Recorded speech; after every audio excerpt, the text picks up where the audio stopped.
Hey, everybody, good evening. Let me know in the chat if you can hear me, if you can see us live, because literally we are here and we're getting ready to talk to you about what's going to go down at the mix. What I was going to say, mixology. Ha ha ha. Mocktails and mastery. Can you hear me, Rose? I can. Can you hear me? Yes, I can hear you and see you. I think we are all the way live. We should be live right now on all platforms. Did you happen to add? Yeah, we're live. Did you add your platforms on here? I sure did. Okay. All right. So, hey, everybody. Hey, it's time for us to get it started. Wanted to come on tonight and just talk to you about what we're going to be doing here in Fort Lauderdale on February 8th. We are going to be doing an in-person event, which is just to kick off what we're going to be doing for the remainder of the year. So real quick, I just want to take a second. You guys are here. You're on my page. You probably know who I am. I don't really need to introduce myself, but I am going to I'm going to yield the mic and let Rose introduce herself, and then I'll tell you guys a little bit about how I realign my niche and focused. Absolutely. Hey, everyone. Good evening. Happy Tuesday. My name is Rosalora Lewis, and I'm also known as Credit Goddess. I'm a business improvement strategist. I help entrepreneurs get in the best position for funding. Yeah, I'm here to, share this great news that we're about to launch next Saturday. Answer any questions and get you guys in the building because 2025 is our year, y'all. Awesome. And Paris is here, which that's super exciting because I know that he is totally committed to following and making sure that he gets aligned. So I want to welcome him tonight. And I am Dr. Rashida Jackson. I help entrepreneurs and leaders niche their niche, streamline business operations, and create sustainable growth through leveraging the tax code, which I believe is the real enemy to wealth. And so with that, most people know that I'm in the world of taxes. And so you guys know that this is the height, like the real beginning of season for us. And I got people calling me for all kinds of reasons, some of which I cannot even put out here. But who knows? We're here to get it done. We're here to talk about structure. We're here to talk about credit tonight. And for those of you that don't know, we're literally having an in-person event, which is the kickoff, what we're going to be doing the remainder of the year. The first event will be here in Fort Lauderdale on February 8th. And then we're going to take this thing to the streets and we are headed to the ATL. We are Yes. going to Atlanta in mid-March. And so we're going to be looking for you guys to show up in these places and make sure that you bring your people, because we are going to give you the sauce, the tea, whatever it is, however you want it. We're going to give it to you so that you can get your business aligned for sustainable growth. So with that, let's get right into it. Let's get right into it. Most people want to get themselves aligned so they can get funding. Now, Rose, let's talk about it. You and I both believe, and like our other friend, Flame Newton, we just believe that if you're going to run a business, you should do it with somebody else's money. Yes, I agree. I totally agree.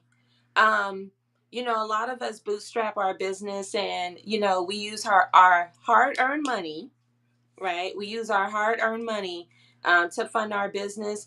And then if we do start running our business and we're making revenue, we're using our reserves.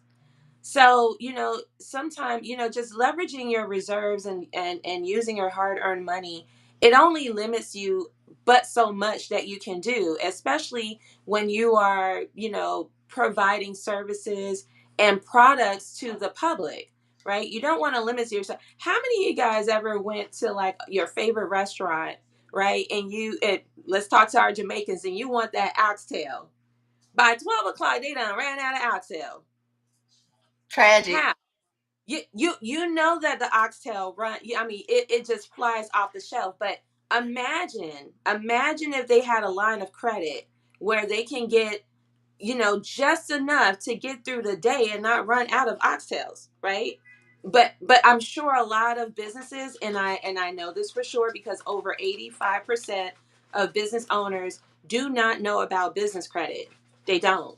They're leveraging their personal credit, and if you guys know how personal credit is calculated, maxing out your credit card will drop your score. So if at any point you want to pull a loan or apply for additional credit or additional funding, if they're pulling your personal credit and you've already maxed out your credit card, your scores are low and is not in the best position to get the funding, right?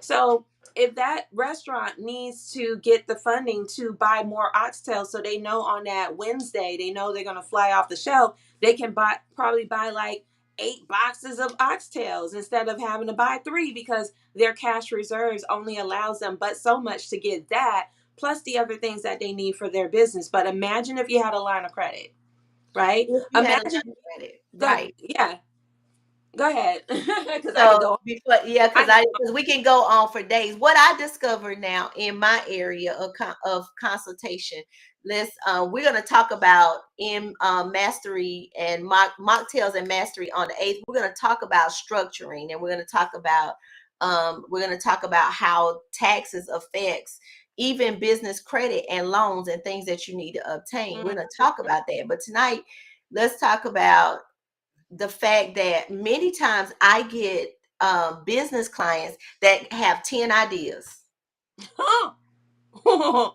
They have 10 ideas. And there's a saying that says that people are the jack of all trades, the master of none, but I'd rather be the master of none than something like, I don't know, focused on one. I don't know what I tell people, and I don't know what you tell them, when they got like 5, 6, 7, 8, 9, 10 different things they want to do, and sometimes they're doing them all at one time. Yes, they are. I encourage them to mind the business that pays you.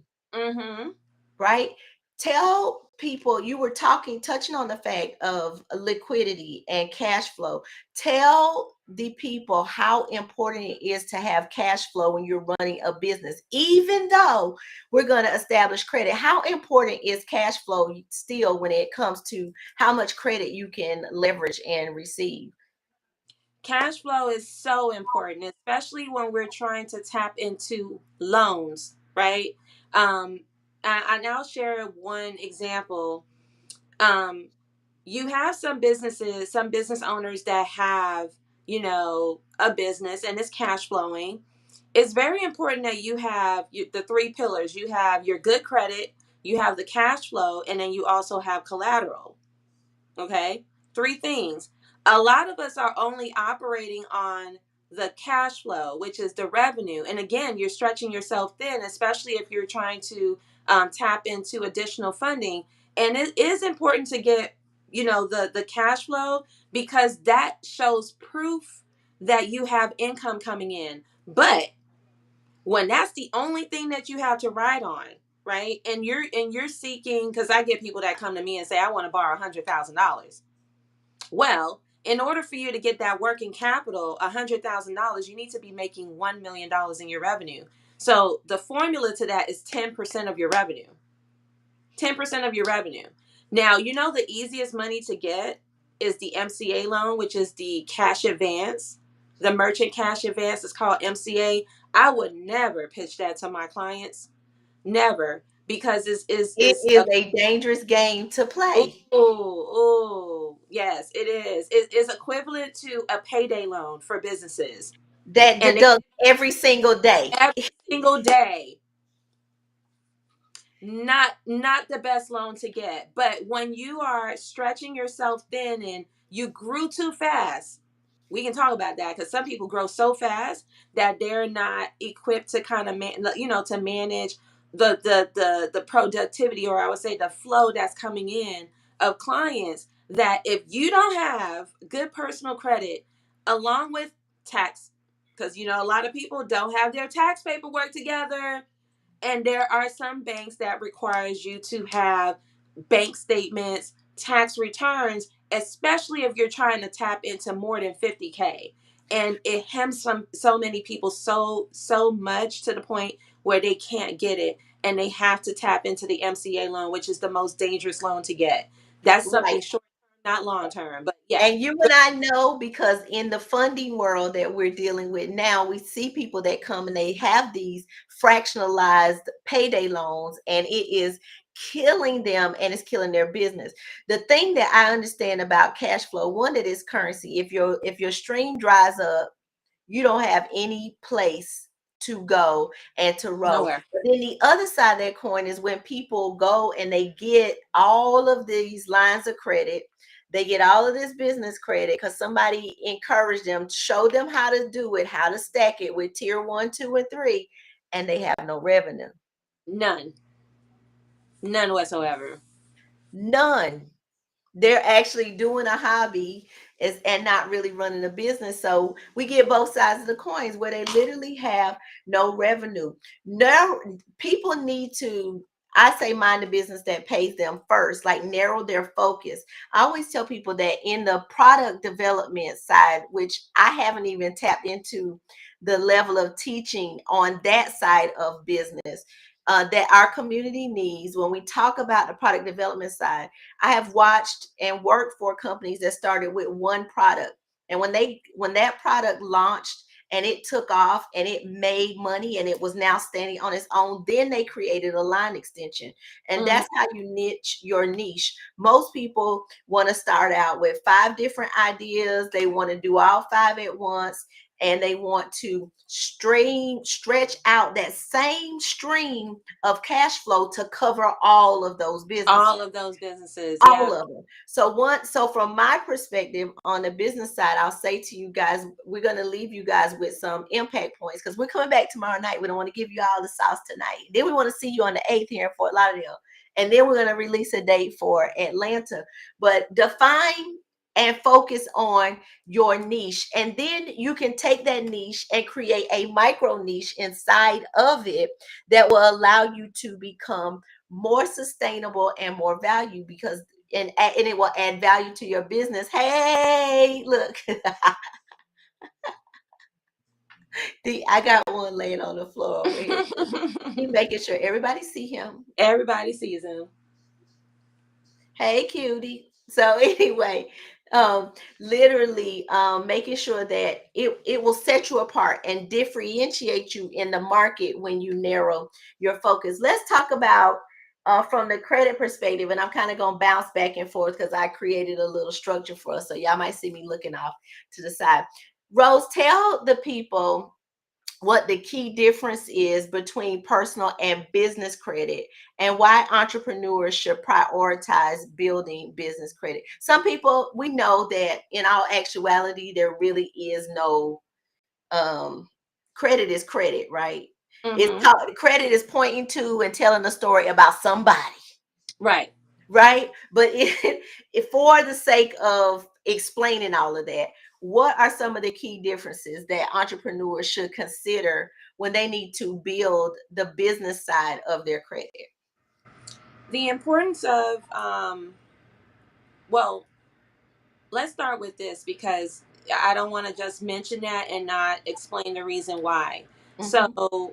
a lot of people want loans. I usually get people that come to me and say they want to borrow, they want to get a loan, and I know they want cash in hand. Um, and for whatever reason, I get it because credit cards come with the high interest rates, and so it doesn't sound too sexy to a lot of people. So they always want to get a loan. But let me explain to you, if you want to tap into an SBA loan, SBA has this credit scoring model called the SBSS, which is the Small Business Scoring System. It's the SBSS, and you want to make sure that um, you have your personal credit, your business credit, and you want to have a low bank rating of 5. It calculates all of those three things and spits out a scoring model. So now, to answer Dr. Rashida's question, the importance of having business credit is so that the business can stand alone, as she mentioned earlier. Start with that business that pays you. Mind the business that pays you, because once you can show that one business, you put your energy on, and it starts creating that cash flow, that revenue that you need, you'll be able to, one, Employ people. I know a lot of people get into business and they want to work for themselves because they don't want to work for the man. They want to work for themselves. But I really want you guys to think bigger. You're not a small business, you're a business, but you want to scale up. And that's employing people. And as you're employing people, your cash flow, your revenue doubles, triples, quadruples, 10x, right? So now you're at that level where now you can count yourself as corporate. You're at Mhm. that corporate level and you can now have corporate credit. But in order for you to get to that corporate credit level, you need to have business credit. Okay. Now, when you have good personal credit, your personal credit can actually get you the funding that you need, believe it or not, a week old. That's what happened to me when I started my business in 2016. How I, how how soon? a week. A day. You can get funding for your business even though it's a day owed. Now, this is what I call a syndicated line of credit. And these are business credit cards, not business lines of credit. There's two different types of products.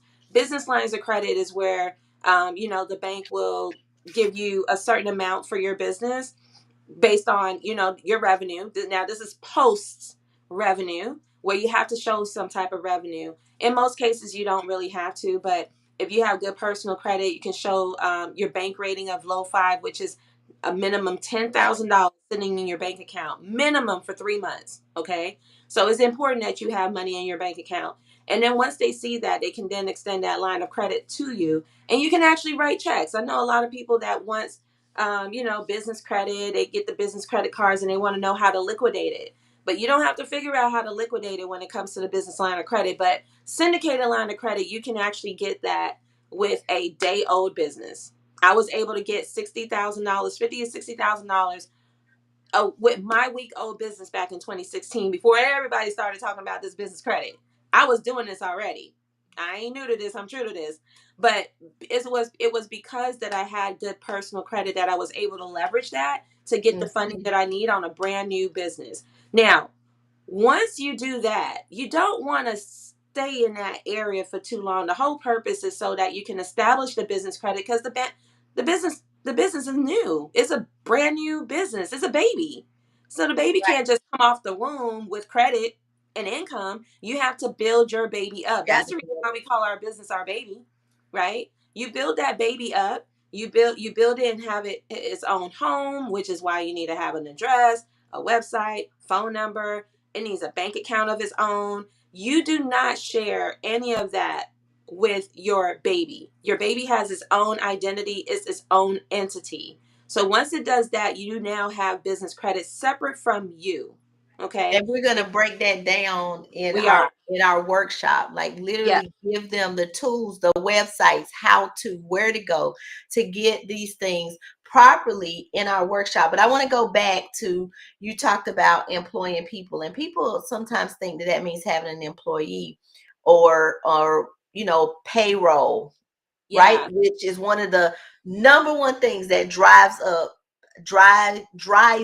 a stream of revenue, and that is payroll. When you jump out Ooh. there and you create a payroll that's bigger than your revenue simply Yeah. because you want to say, I'm the CEO and this is my staff, as opposed to understanding how much revenue each person that you add to your team is going to create.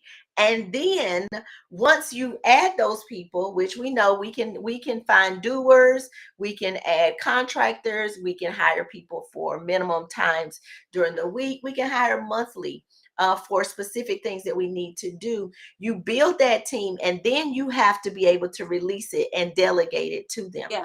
One Mhm. of the areas that I have struggled with recently is the fact that in my career, literally, there are people that call me to sit on advisory boards because of the length of time I've been in my career. I'm considered a subject matter expert, right? Mhm. But I go into different areas to work or to contract, and with people utilizing the information or bringing me onto their team to utilize my expertise, they still have not learned to delegate and release. They literally want to hold on to it. How detrimental do you feel that it is for sustainable growth to happen when you are not allowed or unable to delegate? Because I'm asking you that because I know that you went through a whole delegation process in 2024. You literally were intentional about releasing some of the things that you have been doing yourself for all these years. Mm-hmm. It's so detrimental because we all can agree that the reason why we started our business is because we have passion, we have that skill, and we want to help as many people as we can. But if you guys did not know, you are many hats in your business. You are many hats. So I want you guys to understand and focus on the fact that it's not just about making money. You make money when you solve a problem, right?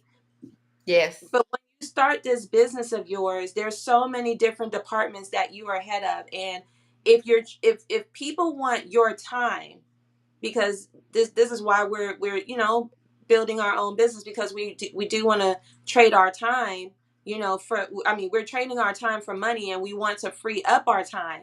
But in order for us to free up our time, you have to delegate those tasks that is taking up your time.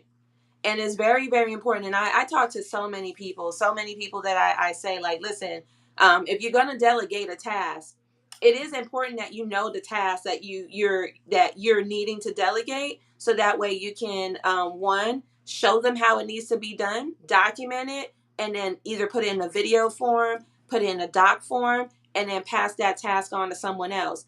Is you want to outsource 90% of your business. Right. So, but one of the things that a lot of businesses don't do is what you just said, Rose, Mhm. and sorry to cut you off, and that is create or put in place the process on paper. Yeah, This is streamlining your operation. This is creating standard operating procedures that people can follow step by step. step Because by God step. forbid something happened to you and you've got to leave this for somebody else to do, or you bring on somebody and you want to delegate it to them, but it takes you 6 months to train them because you don't have a process in place to give Nothing. to them. Yep. Nothing. Yeah. Nothing. And you know what? The crazy thing about it, and I want you guys, for those that are working for a company right now, since I've been my own boss, I totally understand why businesses, when they go through the interviewing process, why they go through so many applicants, and they want to find that one person. When they ask that question, like, where do you see yourself in 5 years? And Mhm. or where do you see yourself in this company? That's a very, very important question, because as a business owner, I really don't want to waste any time with someone that don't have a goal, and Right. that's just going to take up 2 weeks, a month, and then be gone. Do you know how I have to stop what I'm doing to Uh-huh. to teach you, right? And I'm missing out on $1,000 an hour to stop what I'm doing to teach you.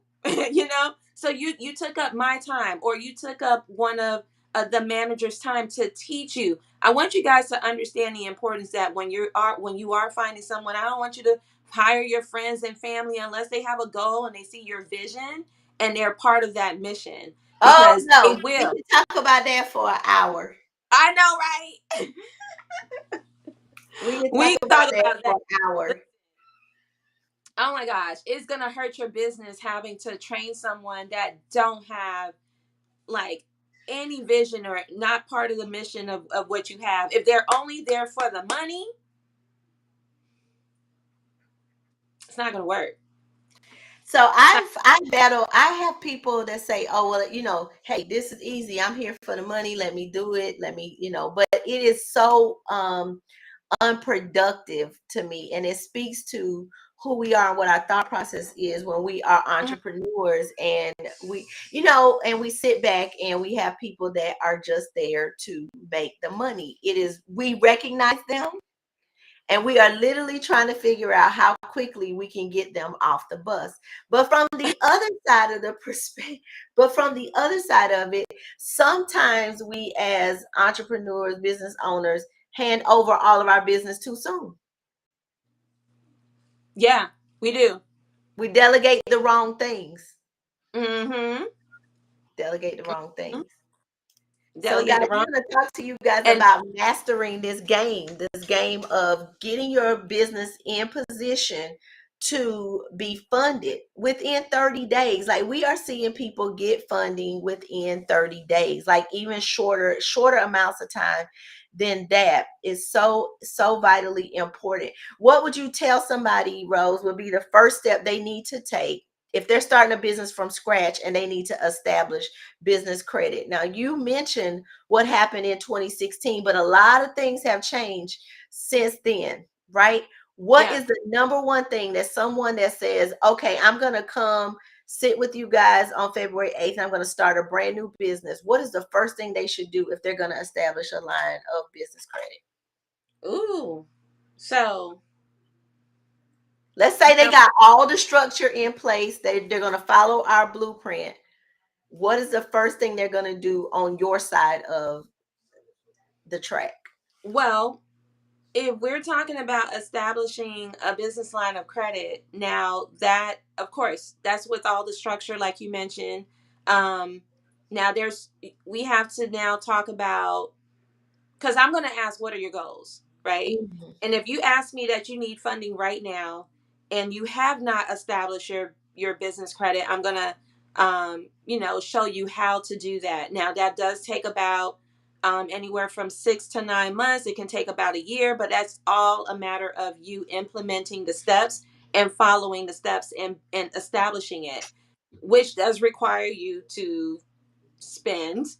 Right. So now we have to think about, like, okay, so are you in a position to spend, because you have to show your business's ability to pay back the debt. So you do have to establish that type of credibility, establish the on-time payments and things like that. You have to show about 3 to 4 payment experiences. So yes, it's going to require you to spend. Now let's say that you have a business and you are not making any money. The first thing I need you guys to do is check your personal credit, because there is a syndicated line of credit. Okay, syndicated line of credit is when you can go to multiple banks. They'll give you 75,000 over here. They'll give you 50,000 over here. They'll give you 25,000 over here. Accumulate that, you can have $125,000 in hand with a brand new business, with a brand And new we business. see and we see it happen every day. Yes, every day.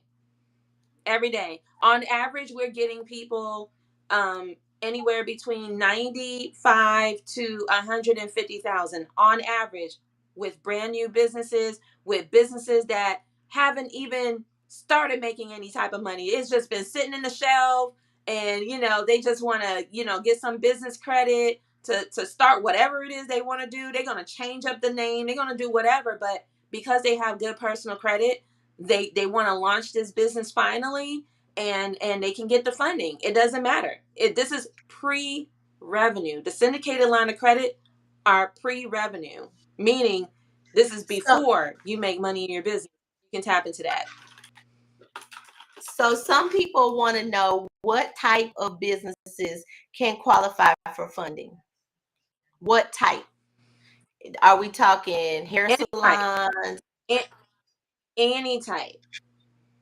Any type of Any business type. for okay. For the syndicated line of credit, I want you guys to know that there are different products. Syndicated line of credit is any type. I know that in the internet streets they say, make sure that you don't have the word real estate in your name and things like that. It doesn't matter with a syndicated line of credit. It matters when we're talking about business lines of credit, which is post revenue, which is after revenue, or even if you're establishing the business credit from scratch, so that way you can tap into those cash credit cards and business lines of credit. Yes, they are going to know, like, they are going to look into the type of industry that you have to determine, based on that average industries, let's say salary or income, they are going to then, you know, cater to how much that business will get. Because they know, like sometimes you can say, let me see, I'm trying to choose a business. Let's say you are in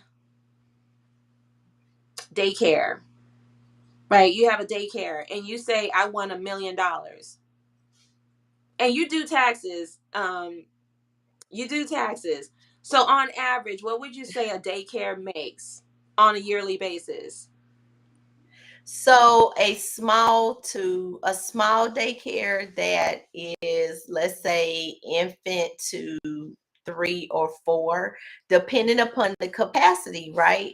Let's say on average, if they have an average capacity, they can make mid to probably mid 6 figures, and that's before expenses.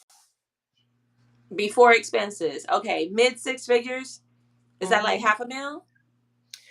Um, Depending upon capacity, it has to be, let's say the average daycare around in this area probably has somewhere between let's say 10 to 25 kids. They would probably be in the range somewhere in the 150,000 to 200,000 range. But if you're looking at a franchised daycare system with multiple locations, they would definitely be in a $500,000 bracket for revenue before expenses. Okay. So someone would come to me and let's say they have a daycare and you just mentioned those average and you're trying to get a business line of credit and you tell that bank I want $1 million. The numbers are not numbering. It's too much. You're asking for too much for that business. $1 million, like, is not gonna work. So as I mentioned earlier, the formula is 10% of your revenue. 10% of your revenue. That they're gonna give you close around that. Now, I will ask you, what are you going to use $1 million for? Because what people tend to do is they add up everything that they need for their business all under one. And I need you to break that up because a part of that could be the fact that you want to buy a building. A part of that could be that you want two vans or two trucks or whatever the case, or you might need some equipment. So I need to know what you're going to use those funds for because then I can get you equipment financing if you're trying to get two vans for your or two vans for your business. I need to know if you needed $500,000 to purchase a building, then we can look into real estate. But you're not going to get all $1 million all at one time. It's not going to happen. I need to break Yeah, that down. Yeah. and especially not if you got multiple things that you want to do with it. So it goes back to banks want to look, they want to know what your niche is or what your Mm, micro niche is and how that money is going to be filtered and directed. They also are using a calculation to figure out how that money is going to be returned to them with exactly. interest. With Exactly. interest. So even when you are generating or creating a business plan, you have to show how you're going to sustain the growth. How's the growth going to happen? How is Mm-hmm. it going to be sustained? And what is the Mm-hmm. expected rate of exchange that is going to happen at? It's Exactly. so important to know your numbers, to know these things. You got to have, and they're also looking at your Mm-hmm. consistency in how you are promoting and marketing the opportunities that they see for growth to happen. And so they look sometimes at our ignorance, and it makes a determination how much risk they're going to take in loaning, That is so true. That yep, is in so true. loaning us their money. That is so true. That's the reason why you don't just want to blur out a number and you didn't do your research because Yeah. they can tell, like Dr. Rashida say, they would prey on that ignorance that you just set out a number just because it sounds good in your head and you just figuratively thinking that in your head and you didn't put it on paper. So we already know that you didn't do your research and we're not going to take that risk. So even with an excellent credit score, if you don't Mm, know your numbers, you are it's a risk for the bank to loan to you because they don't know how they're going to get their money back. And so that's where your executive summary and all of your things come into play, especially that executive summary when it comes into play on in your business plan that you're going to take and present when you're going to sit down for a loan. Now, you touched on the fact that there are multiple types of funding. So we talk about um, funding for specific things. What are probably, just give them a couple of different types of funding that they may qualify for. And guys, you got to understand too that what Rose and I do is very specific to your business and the type of business that you're in. I can give you tax tips all day, but they may not apply to your business if they are not normal, right? And needful or necessary for the type of business that you're running. So when we talk about it, so you said something about equipment funding, real estate funding. What are some of the common types of funding that businesses should be looking into, as opposed to just going straight to the bank? Non-traditional funding, maybe that would be the proper. Non-traditional funding. Yeah. So I would say the easiest funding that they can get into shortly in the next couple of weeks. I am going to be a subject matter expert for SCORE up in Palm Beach here. There's not many mentors that are speaking on the space of credit, and to qualify for an SBA loan, you do have to have good personal credit, 680 and above. That's Now, if the SBA is not dismantled in the next few days. I know, right? Yeah. Yeah. So to get the business lines of credit, or I would say the SBA loan, you do need to have a 680 or more. Now, I'm going to help you guys understand this because a lot of times we don't want to use our social for anything. We want to get like unsecured funding and not have to use our social. But there is a difference. If you don't want to use your social, it will come with a higher interest rate. Yep. It will come with a higher interest rate because you're not bringing anything to the table to secure or even show that you're willing to take on that risk as well. Because if the bank's got to stand alone and take on that risk, they're going to hit you with them high interest rates. Your Okay, social security number is your skin in the game. is your skin in the game? Is your skin in the game? It is your skin in the game. So for those that want to do no docs, let me tell you, when it's no doc, it doesn't mean that they're not going to pull your credit. Oh, we can see it. All we need is your phone number, name, and address, and we can still do a soft pull on your credit. So don't think that we don't see. Anything that say no credit check and things like that. Oh, we can still see your credit. We can They still. still can see it. Oh, yeah. Like We literally. don't need your social. We don't need your social, but that's cool and everything because that's just taking out just removing or eliminating one barrier that's going to prevent people from even checking to see if they qualify. The no credit checks, the no doc is what gets a lot of people in the door. And we're still able to get you financing, especially when you know for sure that you're going to get approved. Oh, you all on it. But I know a lot of you guys don't want to lose a point or two just by checking, right? So that's the reason why we have this no check, but we can still pull your credit. Now, the if you want no doc, you don't want to personally guarantee, it is going to come with a higher interest rate. If you want to get a lower interest rate, you provide your social, which is you putting your skin in the game. And if it's asset based, because SBAs do have SBA 504 and 7A loans, which you can put towards real estate, that will come with a lower interest rate. And any asset base will allow you to come with a lower credit score too, because the asset in itself is skin in the game because you're putting up something, and they're going to give you a loan, but they're going to put a lien on it, right? So if Yep. all else Yep. fails, they get to keep the property, But it's when you guys are seeking unsecured funding is when, and there's no skin in the game, is why it's going to be higher interest rate, which is why the credit cards have high interest rates. Okay, just to explain to you guys. But the loans that people are going for are the SBA microloans. The microloans does require you to have a 680 credit score. Is great for startups. So if any of you guys are starting up your business, you can definitely look into SBA microloan. You can get anywhere from like $1,000 to $50,000. and this is perfect for small businesses. Once you start establishing your business credit, you start bringing in some revenue. You have, bank statements showing $10,000 or more consistently in your bank account. You can definitely tap into a business line of credit. But that's after establishing your business credit. You've done the tier ones, the tier twos, and now you can then take your business credit profile to different banks that are willing to extend credit to you. You can do a no doc.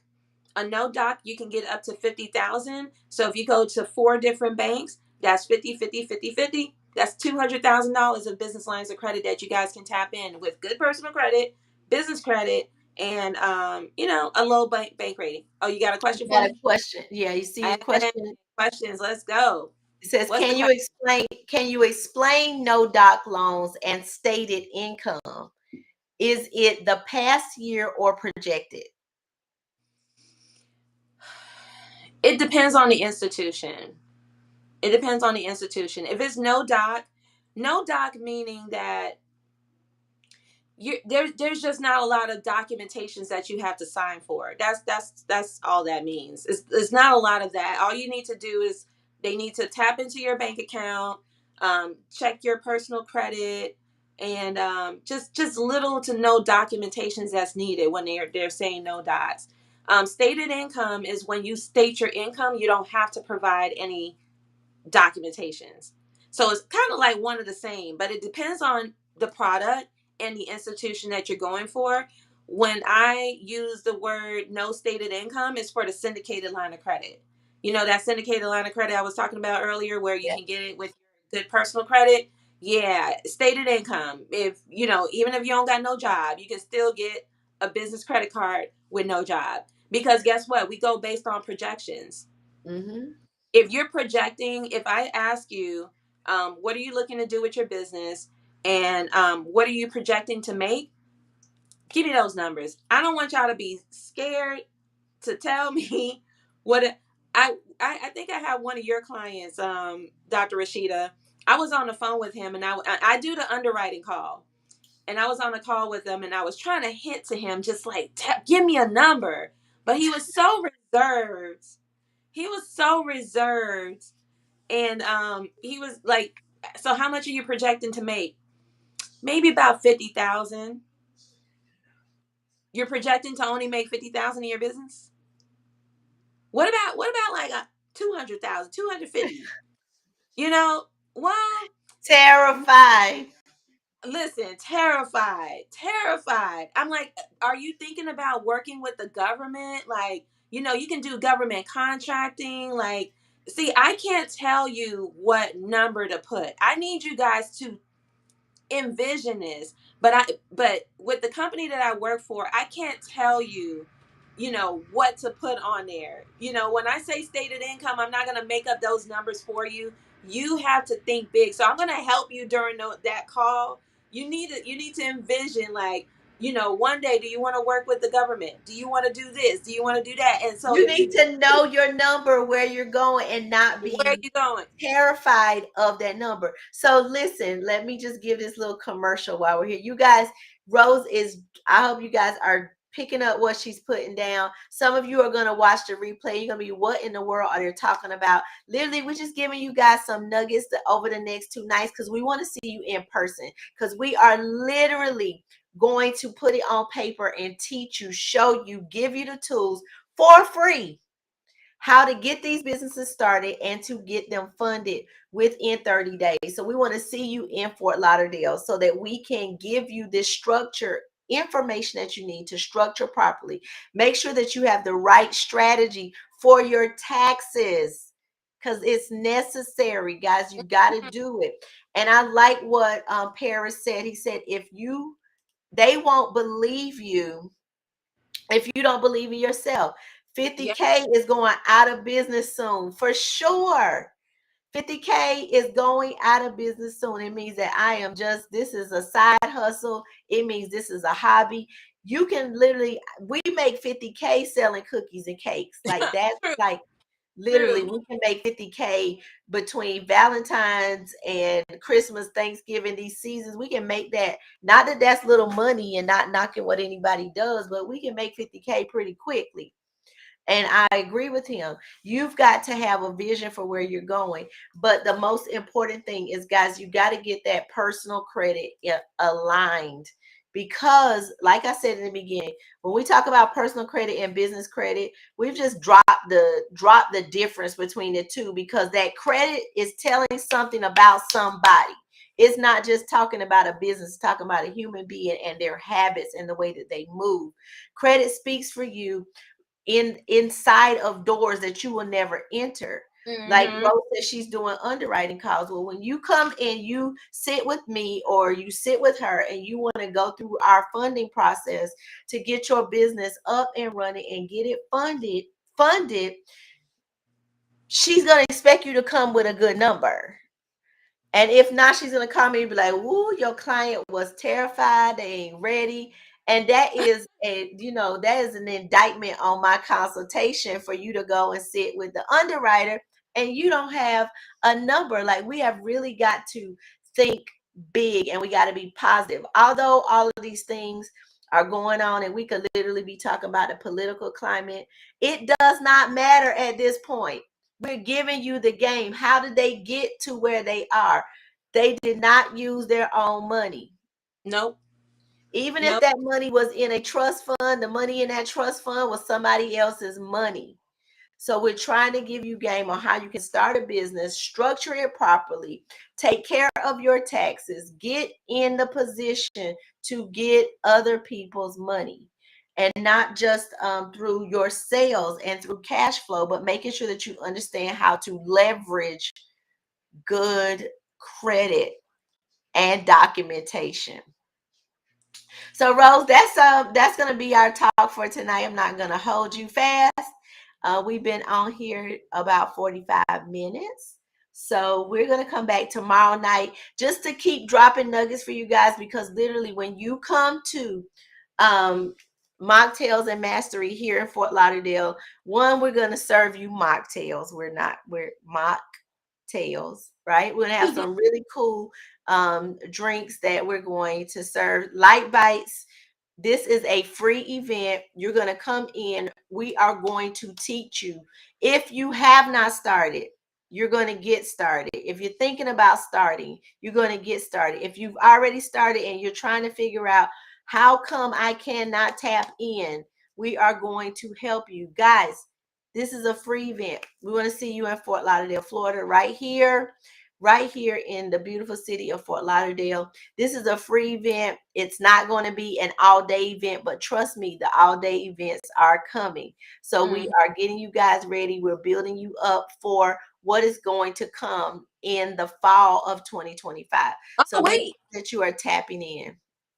talk about what we gonna give away. Oh, I almost forgot. Listen, you guys want to get registered. I dropped the link in the chat. Get registered to come and be with us in person. You must be in person to be in this raffle, and you must bring a guest. You must register and register your guest. That means you plus one is two. We have limited seating, but if you are in the room, you have a chance to win a vacation package to where, Rose?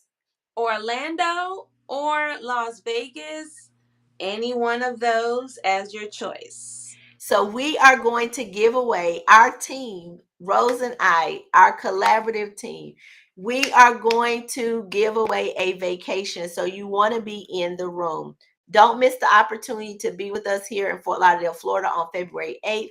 The link you can register at stand.store/Dr. Rashida J. And we are getting ready to release the Eventbrite, which is, we haven't even put it up because we're trying to give you guys the opportunity to get in. We can only take the first 20 people in this free event. So you want to be there. I don't care what size your business is. If you are thinking about scaling or growing, then this is the place for you. I'm going to let Rose take us out, and we want to just talk about just want to talk to the people about the importance of the information that we're sharing and why right now is the time. Absolutely. Right now is the time to do so. I know so many of you guys been sitting on ideas in your business. I know some of you guys may have been stuck and wondering, how can I scale? And I'm going to tell you this: many big brands and many big businesses, they borrow money. It's something about us that we don't want to borrow. We don't want to go into debt. Oh, But you know nobody. what? Right. Listen, if y'all tune in tomorrow, I'm going to list a couple of big brands that you guys know about and how they are valued, like their valuation of their business, and how like how much they're worth and how much they are in debt. And in order for them to even grow, they have to go into debt. It's a must. It's a must. Like I just want you guys to understand that. So once you guys understand that, then you will be more open to it. But here's the thing: if you don't, if you're afraid of borrowing, maybe it's because you are not in control of your finances. Maybe it's that. Maybe it's that. So it's important to get a hold and get in control of your finances and have a budget. You guys ever hear, I mean, even politicians have budgets. The government have budgets, right? When you hear these budget cuts that they have a budget. So you have to operate with a budget so you know where your money is going, what's going out, what's coming in, and then what needs to go where, especially in areas that like marketing and advertisement. You definitely need to fund there, because how else will someone know about your business? So we're going to talk about that tomorrow. But closing out, I just want you guys to, I just want to say thank you guys for tuning in. You didn't have to be here. It's 8 o'clock. And when Dr. Rashida was calling me, I was just waking up from my nap, and I'm like, oh my gosh, I wish I could have slept a little longer. But yeah, it was a long day today, y'all. But thank you guys so much for tuning in. Tune with us tomorrow. Tell your friend to tell a friend to tell a friend. Because this is what Dr. Rashida and I are going to be moving forward, just coming to you guys, not just here on the webinar. We're going to be coming to you in your place, in your house, or wherever We're you're going. coming to your We're coming city. to, yes, and we're coming to your city. It's just about time. It's about time that we start owning something. And I want to put this out there too. Gone the days of entrepreneurship. Baby boomers are going to be aging out, and we need to be buying these businesses. Because imagine if they close their businesses, and these are the small businesses are the backbones of the economy. If they close their business out, a lot of people are going to be without a job. So we need to be teaching not just our generation, but the generation after us, to buy into businesses, right? Let's not start up businesses. It's a lot of work. It's a lot of work starting up a business. But if you can just come into a business that's already established, and you just learn the ropes and learn how to manage it and take control. Let's start putting that in our minds. Let's start buying businesses. Yes. Let's start doing that. Let's Yeah. start buying business. So tomorrow night we're going to talk about how and where you can buy businesses, and we're going to talk about the leverage of debt. How do you leverage debt? And Yes. so that, I think that is amazing. And guys, if you have not registered, meet us here in Fort Lauderdale. It's free. You might as well come and sit Free. with us. It's free. If we get to 20, we might take it to a bigger place, but as for now, it's free. You guys come out and be with us on February 8th. At 12 o'clock noon, we're going to start, and we're going to go until we're finished. That's the beauty of being in a place that we don't have to worry about a hotel space or somebody running us out of there. So Exactly. it is slated for 12 to 3, but we want you guys to come prepared to get this information, to build and to scale your business. And this is not limited to for-profit businesses. Let me just say that if you are a nonprofit and you need to grow and you need to see and experience sustainable growth, then we need to see you in the room. Thank you, Rose, for your time tonight. I'll see you on tomorrow night at 8 p.m. Bye. Bye, everybody.